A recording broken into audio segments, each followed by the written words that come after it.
تو پہلا کام کہ انسان روزے کا اہتمام کرے، دوسرا کام تراویح کا اہتمام کرے، تیسرا کام سحری اور افطاری کے اندر اللہ رب العزت سے گڑ گڑا کر اپنی حاجات مانگے، توبہ کرے، اللہ سے اپنی محبت کو اللہ سے اس کی محبت کو مانگے۔ چوتھا کام کہ کثرت کے ساتھ تلاوت کرے، پانچواں کام کثرت کے ساتھ صدقہ ادا کرے، اور چھٹا کام کہ لوگوں کو روزہ افطار کرائے، اور ساتواں کام کہ رمضان المبارک کے آخری عشرے کے اندر انسان شب قدر کو تلاش کرے۔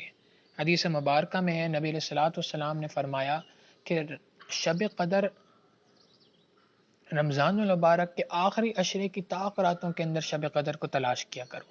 شب قدر کیا چیز ہے؟ اللہ تعالیٰ فرماتے ہیں لیلۃ القدر خیر من الف شہر، یہ ایک ایسی رات ہے کہ جس کے اندر عبادت کرنا 1000 راتوں سے بھی زیادہ بہتر ہے۔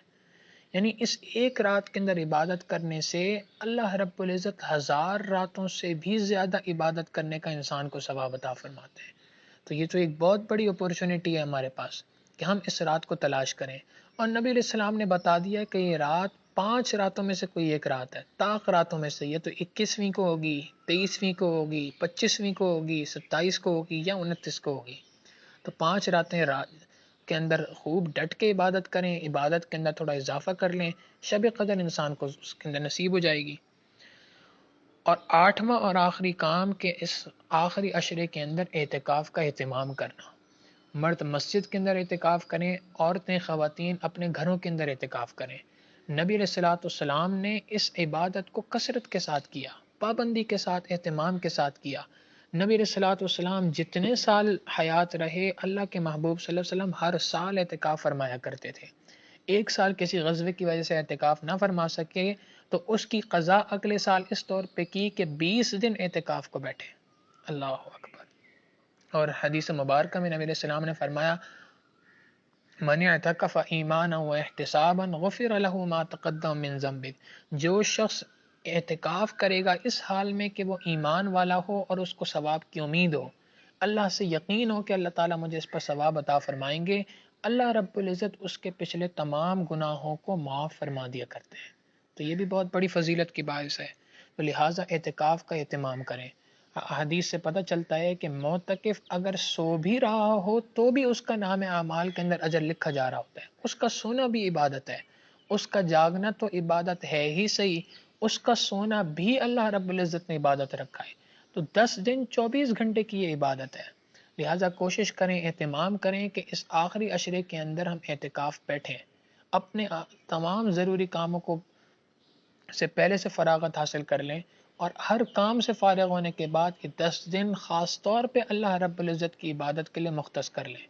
جب انسان لیٹا ہو، سو رہا ہو، اس وقت پر بھی اگر اس کے نامہ اعمال میں عبادت لکھی جا رہی ہو تو آپ اس بات کا اندازہ کریں کہ ایسا شخص کو تو پکی بات ہے کہ لیلۃ القدر مل گئی۔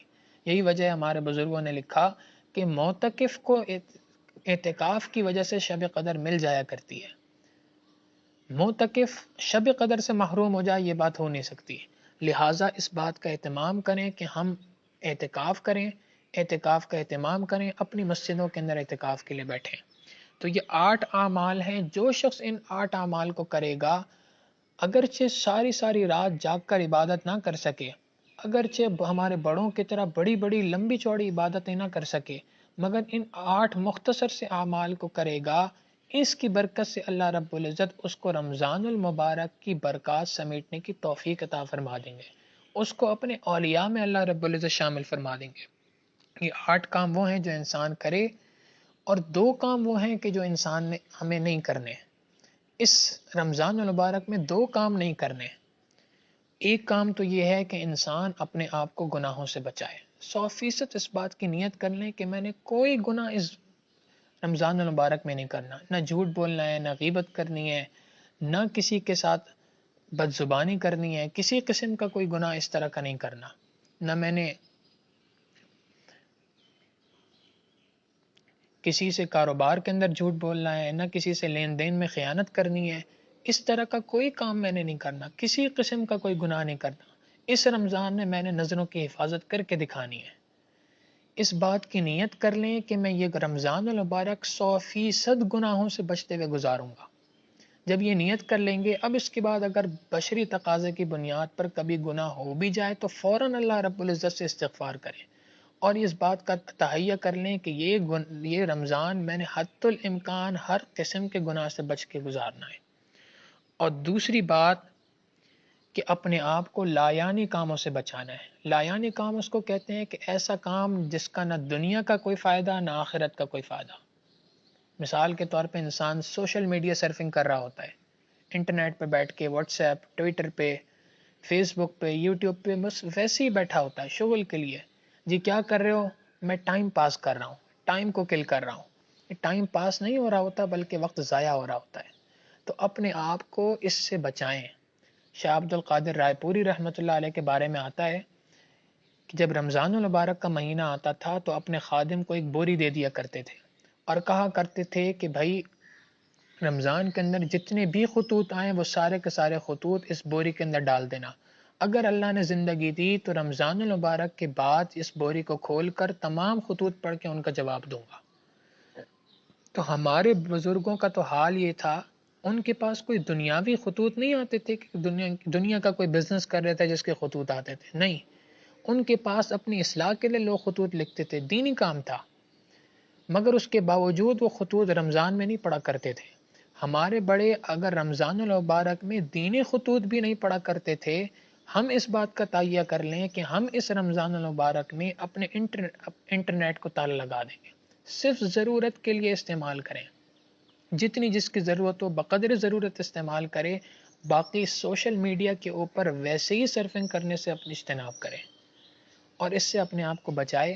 جتنا ممکن ہو سکے اللہ رب العزت کی عبادت کے اندر اپنے آپ کو لگائیں۔ تو 8 کام کرنے کے ہیں اور 2 کاموں سے اپنے آپ کو بچانا ہے، ایک گناہوں سے بچانا ہے، ایک لایانی کاموں سے بچانا ہے۔ ہم اگر اس طرح سے اس رمضان المبارک کو گزار لیں، یقیناً اللہ رب العزت کی رحمتیں ہماری طرف متوجہ ہوں گی اور اس کا پھر ہم اثرات پوری زندگی اپنے دیکھیں گے انشاءاللہ۔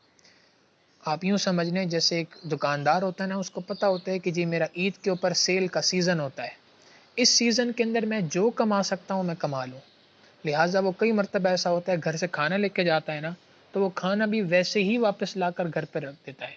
بیوی پوچھتی ہے جی آپ نے کھانا نہیں کھایا؟ جی سیل کا وقت ہے، سیزن ہے اصل میں، تو سیزن کی وجہ سے مجھے موقع ہی نہیں ملا کہ میں کھانا بھی کھا سکتا۔ آپ یوں سمجھ لیں یہ رمضان المبارک بھی نیکیوں کا سیزن ہے، اس کے اندر ہمیں خوب اللہ رب العزت کی طرف توجہ کر کے ڈٹ کر یہ دن گزار لیں، اس کے برکات، اس کے اثرات کو اپنی ساری زندگی کے اندر آپ دیکھیں گے۔